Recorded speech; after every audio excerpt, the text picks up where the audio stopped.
भव से पार हो जाता है। महाभारत के युद्ध की एक घटना बताऊं आपको। जब महाभारत का युद्ध हो गया और युधिष्ठिर महाराज ने बहुत बड़ा एक यज्ञ किया, इतना बड़ा यज्ञ किया था उन्होंने, कितना सारा धन लाना, राजा मृत का जो हिमालय में गड़ा हुआ धन था उसको लेकर के आए, लाखों ऊंटों पर डाल करके इतना सोना वहां ले आए और यज्ञ किया। तो यज्ञ करने के बाद सारे ऋषि मुनियों को जिमा दिया गया था और एक महात्मा नहीं भोजन कर पाए, वो वाल्मीकि। ये वाल्मीकि जी अलग है और वो अलग है, कल्प भेद के कारण थोड़ा फर्क रहता है, इसलिए वो वाल्मीकि जी अलग थे। तो उन्होंने भोजन नहीं किया, तब तक शंख नहीं बजा था। तो उनके दर्शन के लिए, उनको निमंत्रण देने के लिए पांडवों को भेजा गया, अर्जुन आदि को। महात्मा ने कहा भैया ऐसा है, हम तो उनके घर का भोजन करते हैं कि जो 100 अश्वमेध यज्ञ कर चुका हो उसके घर का अन्न लेते हैं।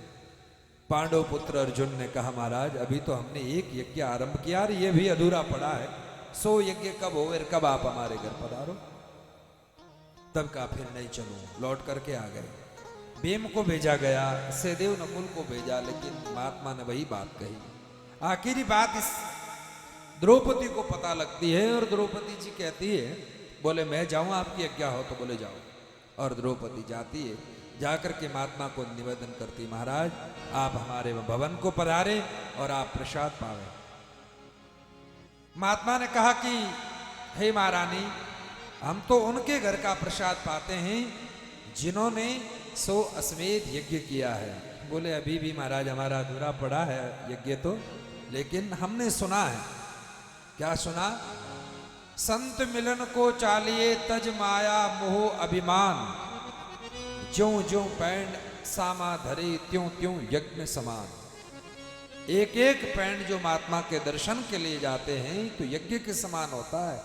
महाराज मैं मेरे भवन से यहाँ चल करके आई हूँ, कितने कदम चल के आई हूँ यही आप हिसाब करें, और जितना आपको चाहिए वो पुण्य आप ले लेवे, बचा मुझे लौटा देवे और आप पधारे। संत की वाणी को कोई काट नहीं सकता। महात्मा ने उसको स्वीकार किया और पधार गए और प्रसाद पाया। तत्वज्ञानी महापुरुष थे, शंख नाच उठा महाराज, शंख ध्वनि हुई, जय जयकार होने लगी, सब लोग बहुत आनंदित हुए। और तब देवताओं ने पुष्पों की वर्षा की कि धन्य है ये सदग्रस्त जो इतना बड़ा यज्ञ किया है। और महात्मा पधार करके और प्रसाद पाके गए। बड़े बड़े ब्राह्मण, बड़े पूज्य ब्राह्मण और पूज्य महात्मा पधारे थे। उन महात्माओं का आदर सम्मान सत्कार करके और वहां से विदा किया। तो महात्माओं को और ब्राह्मणों को कहा गया था कि जितना आप यहां से धन ले जा सकते उतना धन आप ले जाएं। ब्राह्मण लोग सब अपने हिसाब से जितना उठा पाए उतना धन ले लेकर के जाने लगे। जाते जाते 10 ब्राह्मणों की एक मंडली थी और ब्राह्मणों ने बहुत महिमा की, वाह भाई आज तक हमने कभी ऐसा यज्ञ नहीं तो देखा है और नहीं सुना है, जो महात्मा युधिष्ठिर ने इतना बड़ा यज्ञ किया है। ऐसे करते हुए, महिमा करते हुए एक ठंडी छांव में कहीं विराजे थे। वहां बैठे तो और अचानक ये बोलना हुआ और एक आवाज आई, हे ब्राह्मणों तुम झूठ बोल रहे हो, ये तुम ठीक नहीं बोल रहे हो, ये असत्य है। बोले असत्य कैसे हो सकता है? हम कह रहे हैं हमारी आंखों से हमने देखा और इतना धन हम लेकर के आए हैं, युधिष्ठिर ने बहुत बड़ा यज्ञ किया है। बोले नहीं, युधिष्ठिर का यज्ञ ठीक नहीं है, ये पूर्ण यज्ञ नहीं माना जाता है। ऐसा कह करके और आवाज आनी बंद हो गई। तब कहा तुम कौन हो, हमारे सामने आकर के अपना परिचय दे। तब महाराज धरती के अंदर से एक नेवड़ा निकला और वो आकर के ब्राह्मणों के सामने बैठा। और उस नेवड़े ने कहा, बोले सुनो, तुम्हें झूठी जो मिथ्या जिसकी महिमा कर रहे हो ना, ये ठीक नहीं है। एक बात सुनने की भाई, देखो जब तक हमें किसी के बारे में पूर्ण पता नहीं होता है, पूर्ण जानकारी नहीं होती है, तब तक टीका टिप्पणी करना ठीक नहीं है। कभी कभी तो हम किसी व्यक्ति को तो इतना ऊंचा चढ़ा देते हैं, इतनी महिमा करते हैं, पता नहीं शब्द हमारे पास नहीं होते, फिर भी इधर उधर से ला करके और उसकी महिमा में लग जाते हैं। प्रभु उचित नहीं है, वो ठीक नहीं है। जितना होना चाहिए उतना ही ठीक है। तो कहे ब्राह्मणों, आप लोगों ने महिमा की है, ठीक नहीं है। सुनो अब मेरी बात। बोले क्या? तुम लोग तो वहां जाकर के आए हो, लेकिन मैं भी ये कह रहा हूं, उस नेवले की एक विशेषता थी। क्या विशेषता थी? उसका आधा शरीर सोने का था। नेवले का आधा शरीर तो सोने का था और आधा जो सामान्य होता है उसी ढंग का था। वो नेवला बोलने लगा, बोले एक समय की बात है, मेरा यही घर आसपास में, यही मैं रहता हूं, और यहां एक खेत के अंदर एक बहुत बड़े तेजस्वी ब्राह्मण थे और इतना भगवान का भजन करते थे महात्मा के समान। अब यहां एक ध्यान देने की बात है भाई, भगवे वस्त्र पहनने वाले महात्मा ही भजन करते हैं और वही भगवान के अधिकारी हैं, ऐसी कोई गलत फहमी में मत रहना। इस भ्रम को दूर करना है। गृहस्थ में रह करके भी बहुत अच्छा जीवन बना सकते हो और कई लोगों का जीवन अच्छा है। जो हम महात्मा जितना भजन नहीं कर सकते हैं उतना हमारे गृहस्थी करते हैं, ये हमने देखा है। बहुत भजन करते हैं। तो उन्होंने कहा कि एक सदगृहस्थ यहां रहते, दोनों पति पत्नी और उनका बेटा और बहू, 4 लोग यहां एक कुटिया में रहते थे। और उन्होंने, ब्राह्मण थे, ब्राह्मण कभी मांगता नहीं है। हमारी भारत की परंपरा देखो, ब्राह्मण और साधु कभी किसी से मांगेगा नहीं। प्रेरणा जरूर दे सकता है, ये तुम कर दो तुम्हारा कल्याण होगा, इसमें प्रेरित करेगा, लेकिन वो जिद कभी करके मांगेगा नहीं कभी किसी से। ये भारत की साधु की और ब्राह्मण की महिमा होती थी। अब तो समय ऐसा ही है, इसलिए मांगना पड़ता है। 50 लाख रुपए अपने बेटे बेटी की शादी में खर्च कर देते हो और ब्राह्मण को जब विदा देने का समय आता, बोले 1100 रुपये दे दो जी। अब बताओ ब्राह्मण ने क्या बिगाड़ा? ब्राह्मण कितनी बेचारा काशी में जाकर के पढ़ाई करके आया है, कितना बढ़िया वेद मंत्र बोल करके विवाह करा रहा है, फिर उसको इतनी दक्षिणा मिले तो फिर वो पूरे मंत्र नहीं बोलता है, आधा अधूरे बोल करके, और समय वो भी अपना पूरा कर देता है। और उसको लड़का और लड़की को भी इतना समय नहीं रहता, ज्यादा बैठना पसंद वो भी नहीं करते। तो आधी अधूरी शादी होती, साल भर तो ठीक चलता है मामला, और फिर कुत्तों की तरह लड़ाई शुरू हो जाती है। उसका कारण क्या? ब्राह्मण देव ने बराबर मंत्र नहीं बोले, इसलिए। अब ब्राह्मण कहां से बोले? 1100 रुपये में कोई इतना काम होता है? 50 लाख का खर्चा करते हो तो 21,000 तो ब्राह्मण देव को भी तो देना चाहिए। वो प्रसन्न होकर के, खुश होकर के जाएगा, तब आशीर्वाद मिलेगा। और ऐसे विवाह शादी में भरत जी हमको आशीर्वाद समारोह में बुलाते हैं, तो हम डरते हैं कि हमारा आशीर्वाद कहाँ तक काम करेगा, क्योंकि थोड़े दिन में तो लड़ाई करेंगे, फिर कहेंगे महाराज जी आपने आशीर्वाद अच्छा नहीं दिया, तो जमता नहीं है। तो उन्होंने कहा, गृहस्थ में रहते हुए दोनों चारों बड़े प्रेम से रहते थे। और ब्राह्मण क्या करते थे? ब्राह्मण देव जो गेहूं काट लेते थे, बाजरी काट लेते थे, गेहूं के कुछ दाने वहां गिर जाते थे खेत में, उन दानों को चुन करके लेकर के आते थे और उसका भोजन करते। इतनी पवित्रता पूर्ण। और फिर लाखों गायत्री मंत्र के जप करके फिर अपना भोजन प्रसाद स्वयं बना करके भगवान को भोग लगा करके फिर पाते थे। कितनी महिमा।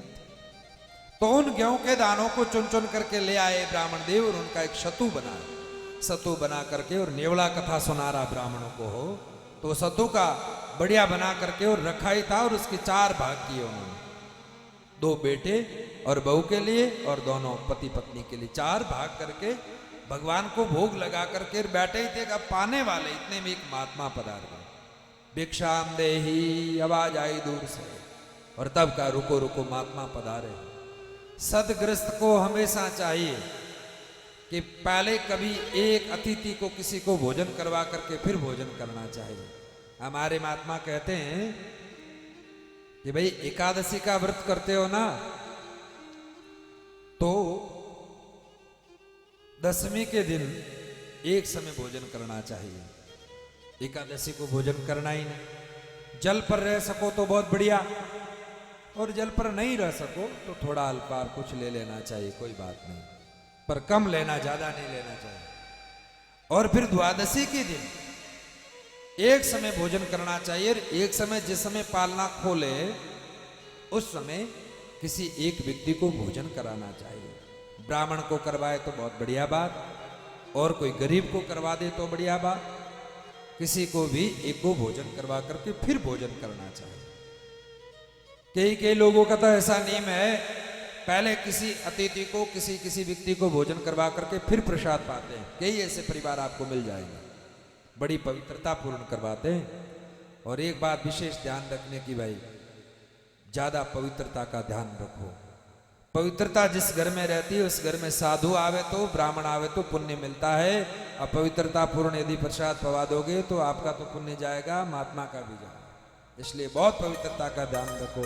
कई लोगों को देखते हैं महाराज, आप प्रणाम करते हैं तो उनके हाथ का भी कोई शुद्धिकरण नहीं है, ना कुछ उनका महाराज शरीर का कपड़े, कोई गुटखा खाता हुआ भी ऐसा फिर जाके महात्माओं के चरण छू लेते हैं। महात्मा इसीलिए तो मना करते हैं, भाई चरणों को हाथ न लगाओ, दूर से प्रणाम करो। ऐसा क्यों कहते हैं हम लोग? कोई आपसे करंट थोड़ी आता जो हमें डर लगता है, वो बात नहीं है। बात यह है कि आप अपवित्रता पूर्ण किसी व्यक्ति के हाथ में बीड़ी रहती है तो अब क्या करें, ये सब नहीं कहे तो भी ठीक है। पवित्रता रखो, बस ये कृपा बना करके रखो। ज्यादा न रख सको 7 दिन तो रखना, कृपा करके 7 दिन बहुत पवित्रता बनाई रखना, तो हम आपके इस एहसान को भूलेंगे नहीं। तो महाराज वो नेवला कहने लगा, महात्मा पधारे और उन महात्मा को भोजन देने के लिए सबसे पहले उन ब्राह्मण देव ने अपना जो भाग था वो दे दिया। महात्मा ने प्रसाद पाया, लेकिन भूख सुधा उनकी शांत नहीं हुई। तो फिर अपनी पत्नी का दे दिया, बोले महाराज ये भाग भी आप पालो। फिर भी भूख शांत नहीं हुई। ये महात्मा भगवान महात्मा के रूप में आए थे परीक्षा लेने के लिए। फिर बेटे वाला भाग भी दे दिया। बहुरानी बहुत समझदार थी, उन्होंने कहा महात्मा को प्रसाद पवा दो महाराज। अपने ससुर के सामने किया और महात्मा को प्रसाद पवाया। महात्मा ने वो प्रसाद पाया, ठंडा जल पड़ा था, उस जल को लिया। कुछ कण वहां गिर गए थे, क्योंकि पहले अन्न की भी बड़ी कमी थी, लेकिन अन्न से भी ज्यादा पात्र की कमी थी। लोगों के पास बर्तन नहीं मिलते थे, निमंत्रण दिया जाता था तो अपने बर्तन साथ में लेकर जाते, लोटा और थाली, तब प्रसाद पाते थे। ऐसी परंपरा थी। आजकल तो खूब पड़े हैं घर में, लेकिन किसी को देने का मन नहीं होता है, भीड़ करते हैं, इतना देज आ जाता है उसको संभाला नहीं जाता। लेकिन गरीबों की तरफ कभी नजर नहीं जाती, मन नहीं जाता कि उनको लुटा देना चाहिए, ऐसा कभी नहीं करते हैं, ये हमारी भूल है। तो चारों वाला प्रसाद महात्मा ने पाया, कुछ कम नीचे गिरा, ठंडा जल पिया, जल लेकर के आचमन किया ना, थोड़ा जल नीचे गिरा और वहां से महात्मा आशीर्वाद दे करके निकल गए। नेवला कहता उस समय मैं बाहर निकला, महात्मा के दर्शन कर रहा था, लेकिन महात्मा वहां से विदा लेकर के चले गए ना, थोड़ा वह पानी पड़ा था, उस पानी के अंदर मैं जाकर के और लूटने लगा। ठंडा पानी दे करके लौटाना तो जो महात्मा के मुंह का कुल्ला ठूका गया था, उस पानी को यहां लगाया मेरे यहाँ, तो आधा मेरा शरीर सोने का हो गया। ये उस महात्मा के भजन का और सदगृह की इस भक्ति का प्रसाद की महिमा मैंने देखी है। तो मैंने सुना ब्राह्मणों के आधा शरीर तो मेरा सोने का हो गया और आधा ऐसे ही पड़ा है। तो मैंने भी आपकी तरह सुना था कि पांडु पुत्र युधिष्ठिर ने बहुत बड़ा यज्ञ किया है, तो वहां जाकर के लूटूंगा तो आधा शरीर मेरा सोने का हो जाएगा। इसी भावना को लेकर के और मैं वहां जाकर के हस्तिनापुर में और लूटपोट बहुत हुआ, लेकिन एक बाल भी मेरा सोने का नहीं हुआ। इसलिए मैं तुम्हें कहता हूं कि उस ब्राह्मण का यज्ञ उत्तम था। उसकी भजन और भक्ति का देख लो तुम परिणाम, ये कि वो महात्मा उनके आकर के और प्रसाद पाए, और उन महात्मा का झूठा कर मैंने पाया और मेरे पानी यहाँ लगा तो आधा सोने का हो गया, और यहाँ आने के बाद एक भी बाल मेरा सोने का नहीं हुआ। तो ये यज्ञ बड़ा हुआ कि ये यज्ञ बड़ा हुआ, बताओ। ब्राह्मणों ने कहा महाराज यदि ऐसी बात है तब तो फिर पांडव पुत्रों से उस ब्राह्मण का यज्ञ बड़ा है। इसलिए हरि नाम के अंदर वो ताकत होती है, भगवान के भजन में और भोजन में वो ताकत होती है। श्रद्धा से प्रसाद पाना चाहिए। एक निवेदन करो, एक तो जब प्रसाद हम लेते हैं तो बहुत श्रद्धा से प्रसाद देना चाहिए, एक संत के प्रति, एक ग्रंथ के प्रति और एक प्रसाद के प्रति। तीनों के प्रति जिस दिन हमारी अश्रद्धा हो जाए तब समझ लेना चाहिए कि हमारा पुण्य समाप्त हो गया, पुण्य हमारा क्षीण हो गया। इसलिए उस पुण्य को बढ़ाना चाहिए, भाव से श्रद्धा से प्रसाद लेना है। और या अब की बार तो पक्का नेम ले लेंगे, मुझे विश्वास है, मुझे भरोसा है आपके ऊपर कि आप लोग भोजन प्रसाद करते हैं तो झूठा नहीं छोड़ते हैं। एक कण भी झूठा ना छोड़ो, व्यर्थ मत गमाओ, खाओ मण छोड़ो ना कण, एक कण भी झूठा नहीं छोड़ना। अब की बार विशेष इस बात का ध्यान रखना है। बहुत भारी पाप लगता है, इतने सालों से सत्संग करते हैं और अब यदि झूठा छोड़ दिया पीछे तो पुण्य कमाने के लिए आते हो और पाप हो जाएगा उल्टा।